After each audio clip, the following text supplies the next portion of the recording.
Hello everyone, welcome to Aishwarya kitchen. ಇವತ್ತಿಂದ ನಾನು ಕೆಮ್ಮು ನೆಗಡಿಗೆ ತುಂಬಾ ಯೂಸ್ಫುಲ್ ಆಗುವಂತಹ ಶುಂಠಿ ಕಷಾಯ ಮಾಡಿ ತೋರಿಸ್ತಾ ಇದ್ದೀನಿ. ಅದಕ್ಕೂ ಮುಂಚೆ ಯಾರೆಲ್ಲ ನನ್ನ ವಿಡಿಯೋ ನೋಡ್ತಾ ಇದ್ದೀರಾ ಪ್ಲೀಸ್ ಸಬ್ಸ್ಕ್ರೈಬ್ ಮಾಡಿಕೊಂಡು ವಿಡಿಯೋ ನೋಡಿ. ವಿಡಿಯೋ ಇಷ್ಟ ಆದರೆ ನಿಮ್ಮ ಫ್ರೆಂಡ್ಸು ಫ್ಯಾಮಿಲಿ ಕೂಡ ಶೇರ್ ಮಾಡಿ. ಇಲ್ಲಿ 1 ಕಪ್ ಧನಿಯಾ ತೊಗೊಂಡಿದ್ದೀನಿ. ಇದು ಚೆನ್ನಾಗಿ ರೋಸ್ಟ್ ಮಾಡ್ಕೋಬೇಕು.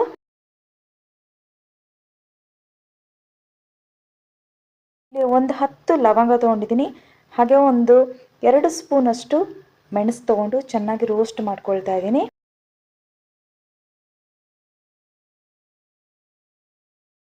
ಕಷಾಯಕ್ಕೆ ಶುಂಠಿನೇ ಮೇನು. ಸೊ ಒಣ ಶುಂಠಿ ತೊಗೊಂಡಿದ್ದೀನಿ. ಇದನ್ನು ಗ್ಯಾಸ್ ಆಫ್ ಮಾಡ್ಕೊಂಡ್ಮೇಲೆ ಸ್ವಲ್ಪ ಬಿಸಿ ಮಾಡ್ಕೊಳ್ರಿ, ಇಲ್ಲಾಂದರೆ ಎಲ್ಲ ಸುಟ್ಟೋಗ್ಬಿಡುತ್ತೆ.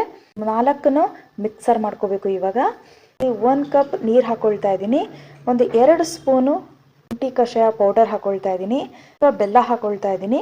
ಚಿಕ್ಕ ಮಕ್ಕಳು ಕಷಾಯ ಕುಡಿಬೇಕು ಅಂದರೆ ಒಂದು ಸ್ವಲ್ಪ ಸ್ವೀಟಾಗಿದ್ದರೆ ಕುಡಿತಾರೆ. ಇದನ್ನು ಚೆನ್ನಾಗಿ ಕುದಿಸ್ಕೋಬೇಕು.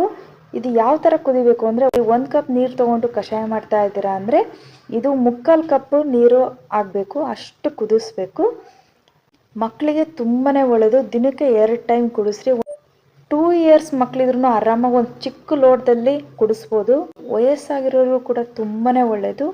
ದಿನಕ್ಕೆ 2 ಟೈಮ್ ಮಕ್ಕಳಿಗೆ ದೊಡ್ಡವರಿಗೆ ಕುಡಿಸ್ರಿ. ಒಂದು 2 ಡೇಸ್ನಲ್ಲಿ ಎಂಥ ಕೆಮ್ಮಿದ್ರೂ ಕಮ್ಮಿ ಆಗಿಬಿಡುತ್ತೆ. ಇವಾಗ ಹೇಗೂ ಚಳಿಗಾಲ ಸ್ಟಾರ್ಟ್ ಆಗ್ತಾ ಇದೆ. ಮನೆಯಲ್ಲಿ ಮಕ್ಕಳಿಗೆ ತುಂಬ ಬೇಗನೆ ಕೆಮ್ಮು ನೆಗಡಿ ಸ್ಟಾರ್ಟ್ ಆಗಿಬಿಡುತ್ತೆ.